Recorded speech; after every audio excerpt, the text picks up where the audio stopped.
So we're here talking today about face-offs, and we're starting out at where the game starts at the center ice circle, and a face-off to begin the game here, and also after any goals or some other reasons why they may face off at center ice. But just to show you the positioning, I'll show you the red team here. Well, there's a few rules first for a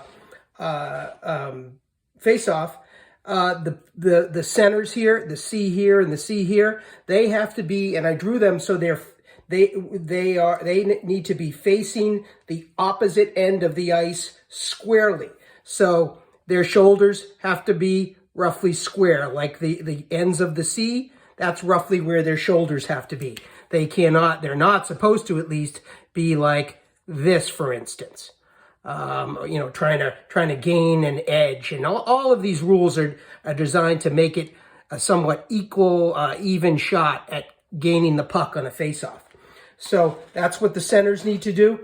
These wings here, they need to line up on the opposite sides of the center line, which bisects the circle here. And that's important for later on when there isn't a line here. There's an imaginary line elsewhere on the ice where they have to stay on their side of the circle. So we have the right wing on the red team here, the left wing on this side, and on the black team, the left wing here, and the right wing on this side. And they're supposed to stay at these hash marks here, and they're not supposed to be touching each other. But we'll get into that and what really happens on a face-off. Nobody can go into the face-off circle. So no other players except the centers. So that's a big part of the rule, is you cannot enter that face-off circle until the puck is dropped.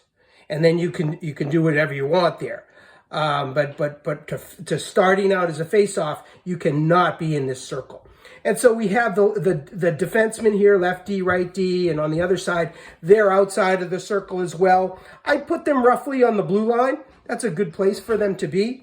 They can be more forward if you want, if we really want to be aggressive. They don't want to be too far back here because the reason that we want them to be fairly close is in case something sort of trickles out here and they can pick that up.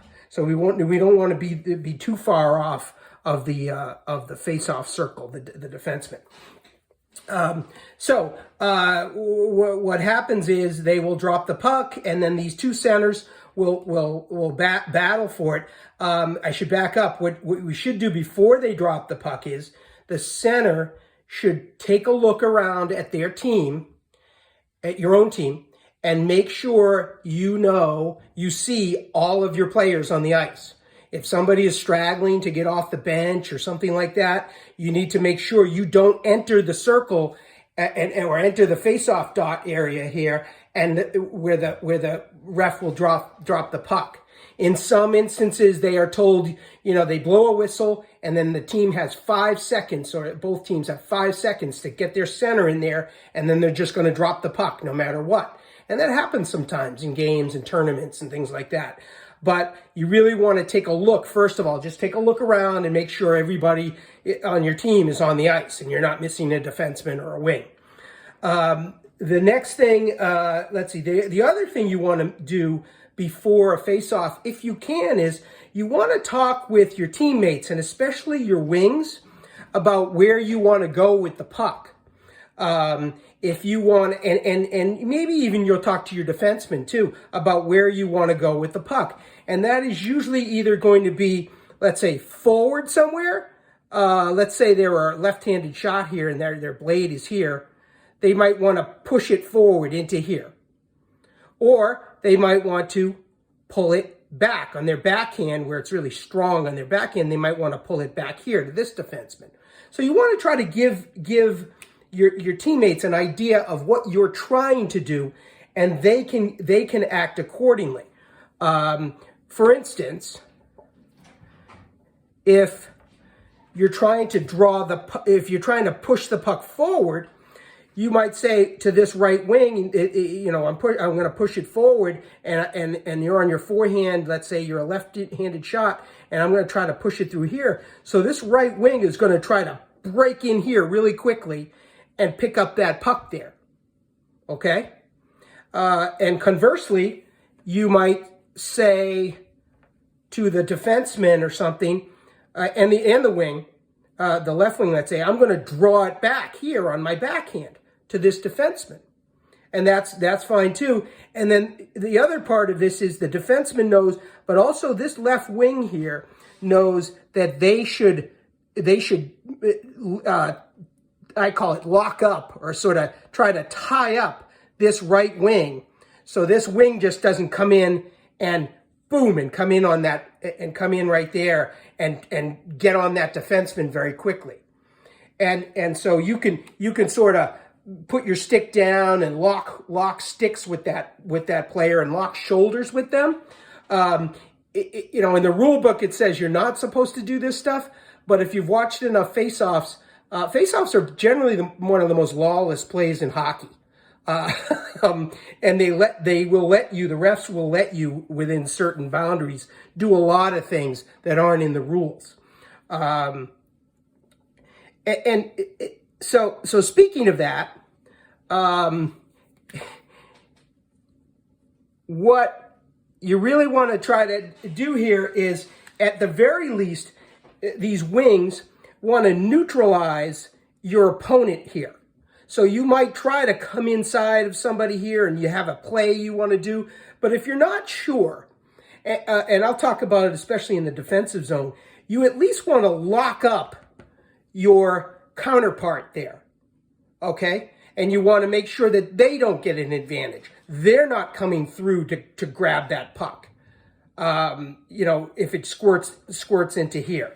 You know, black isn't coming in like this, let's say, and they're getting the puck here. You want to really lock up with this left wing here and tie them up. And you're using your stick, sure, stick on stick, but you're also using your feet to move along, because if you don't use your feet, that stick is going to be extended out, and that's when you're getting into a hooking penalty, interference penalty, tripping penalty kind of situation.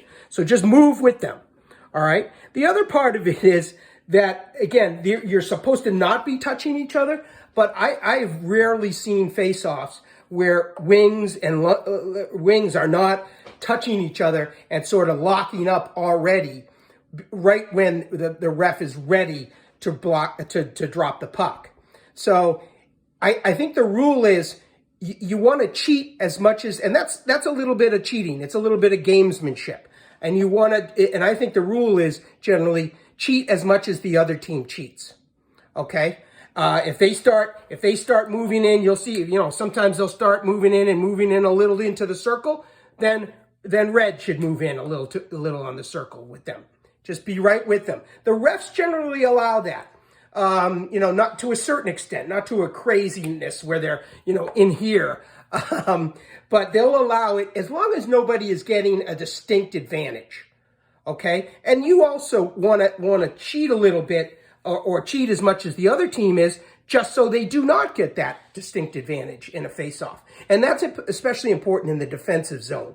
You know, nobody's going to score from out here, but when you get into other areas where there's face-offs, it's extremely important. A little bit of talk about the centers. The centers generally want to try to make sure that they lock each other up in some ways. So you as a center, especially if you lose a face-off, you do not want to let the other team get by you. Okay, and just so you know, a terrible play would be if the center just sort of pats a puck through here by the center here, and then is allowed to sort of just walk around this center and collect it, or walk around here and collect it. All right, this other center, this black center, wants to during that scrum for that when their sticks are down and they're scrumming for that puck in the face-off, you want to lock up with that center at least. So even if you lose the face-off, you're neutralizing that center as an option, or somebody who can go get the puck. And that's true anywhere, again, on the ice, especially in the defensive zone, which we'll get into. So those are the major situations. say a puck, let's see. One thing is, let's say a puck comes back to the defense here. The offensive team, the wings, it's a good idea to spread, especially on the puck side. This right wing would want to come out here, okay, and really spread this out. Again, this is a little like a breakout where we want to spread out, spread the other team's defense, so they have a longer place to go. So we want to come out here and have this as an option. The center in the middle would be an option somewhere around here. They might be moving in this area. And then we want the left wing also to try to get free of this right wing and find a spot. It might even be a little lower down here to get a pass over here if the right wing stays up here, or maybe up higher over here. They'll move over to here, and it depends on where the other team is going to try to defend you. An advanced play, which you could be getting to at some point, would be you might want to go from the right. The right D has the puck, and this left wing moves out, and then this left D kind of moves back a little bit. You always want to move back if they're going to go to a defensive pass here, pass the puck to this D, and then let's say that right wing. Let's say that right wing was out here, and she's in the way of getting this pass across here. So you might want to get it to the left D first, and then up to the left wing. Okay, that's a common D to D and then up to the wing kind of play. All right. Forechecking wise, if black loses the puck, let's say it does go here, and the right D has the puck here. We might want either the center or the left wing to get on that puck right here. Maybe come from an angle here so that they're coming in a passing lane, cutting off this passing lane, and then we want this center to play out here, maybe even see which way this defenseman is going, and then come around here. And we want, again, this right wing probably cutting off this wide passing lane here. And we'll give them the D to D. And then we'll try to come at them like this again. And again, the center might come over this way if the puck comes over to this side. But that's getting ahead of things a little bit. But that's generally how you want to forecheck a play as well, off of a face-off or in the neutral zone in general. Okay?